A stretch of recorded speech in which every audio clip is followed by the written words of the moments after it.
There was a short battle. Rackham and his crew surrendered with little resistance, while Mary Reed and Anne Bonny, though, fought until they were physically restrained. Rackham was sent to St. Jago de la Vega in Jamaica, tried and convicted of piracy on November 16, 1720.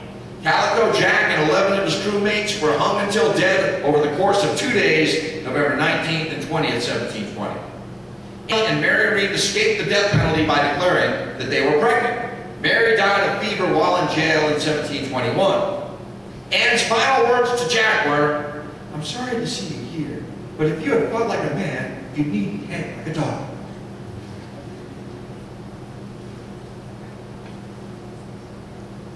There is speculation that Anne's father ransomed her, that she might have returned to her husband, or even that she resumed a life of piracy under a new identity. However, the Oxford Dictionary of National Biography states that evidence provided by the descendants of Anne Bonny suggests that her father managed to secure her release and bring her back to Charlestown, South Carolina, modern-day Charleston, where she gave birth to Rackham's second child. On December 21st, 1721, she married a local man, Joseph Burley, and they had 8 children. She died in South Carolina, a respectable woman, at the age of 82, and was buried on April 25th, 1782. Anne Bonny. Charles Vane, that was the guy set adrift a few moments ago.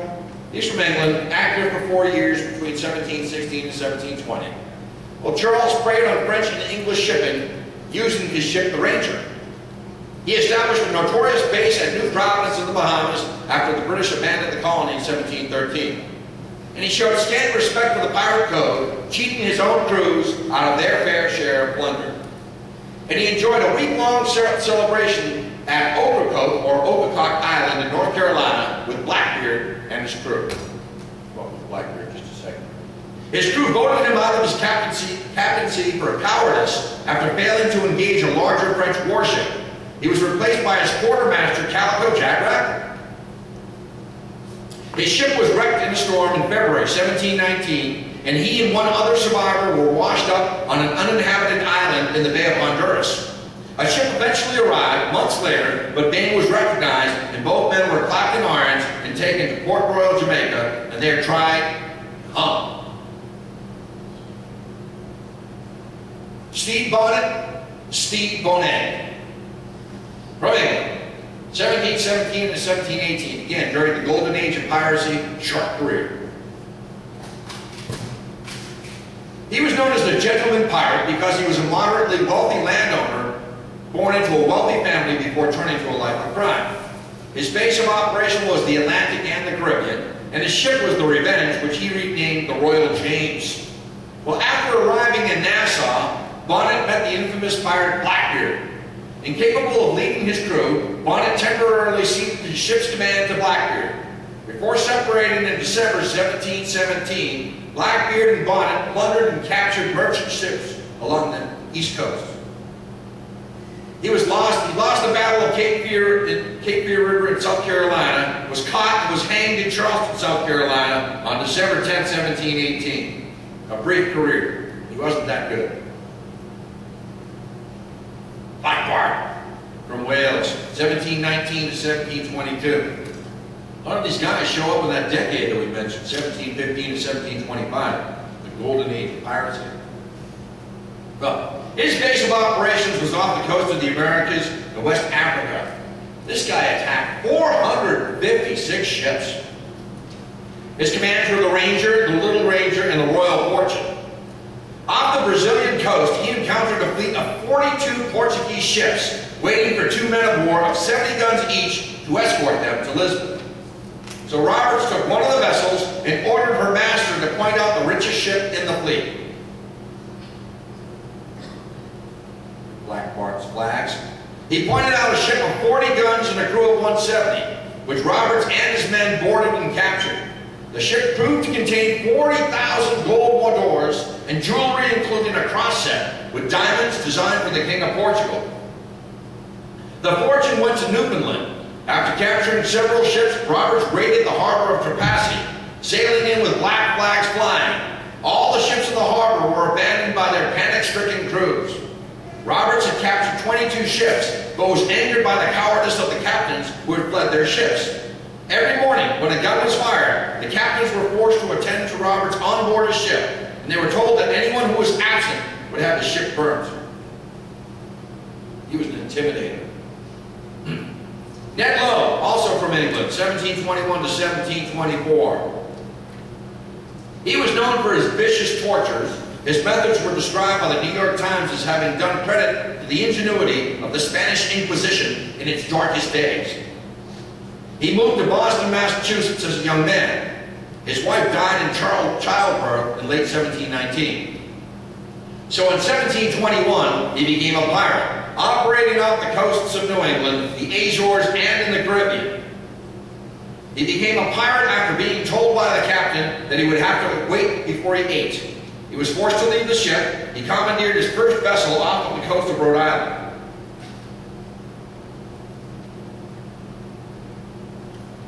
That's his flag. In one notable raid in June 1722, Lowe and his crew attacked 13 New England fishing vessels in Shelburne, Nova Scotia.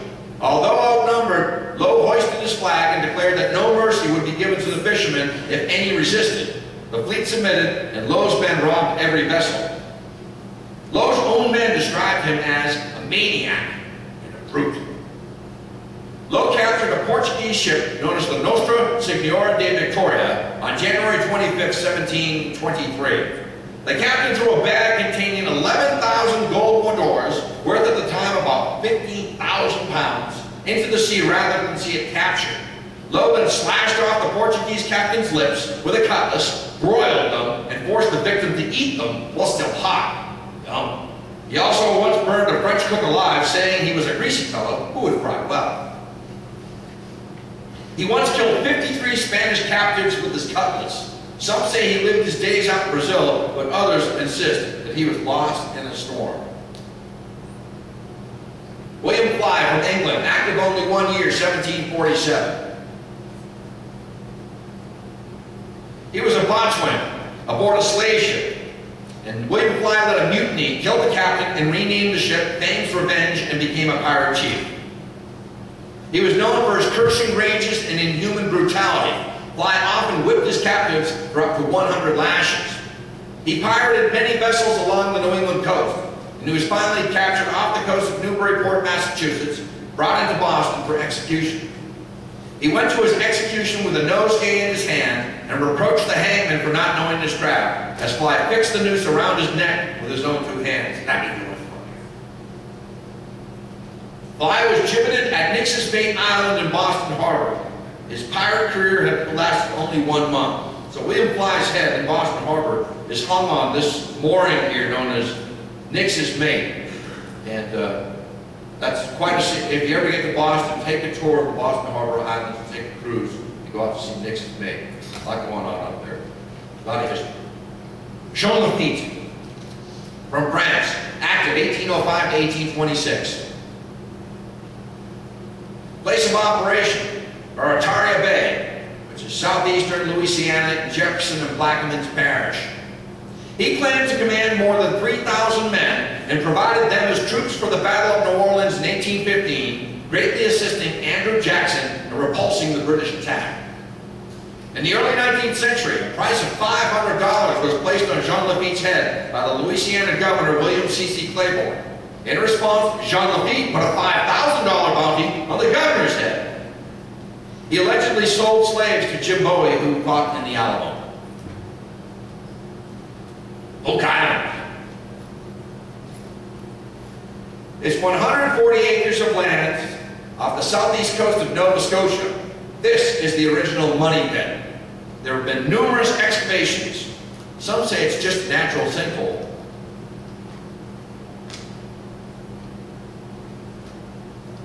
Well, in 1795, 16-year-old Daniel McGinnis discovered a circular depression in a clearing on the southeastern end of the island with an adjacent tree which had a tackle block on one of its overhanging branches. McGinnis, with the help of friends John Smith and Anthony Bonnet, excavated the depression and discovered a layer of flagstones a few feet below.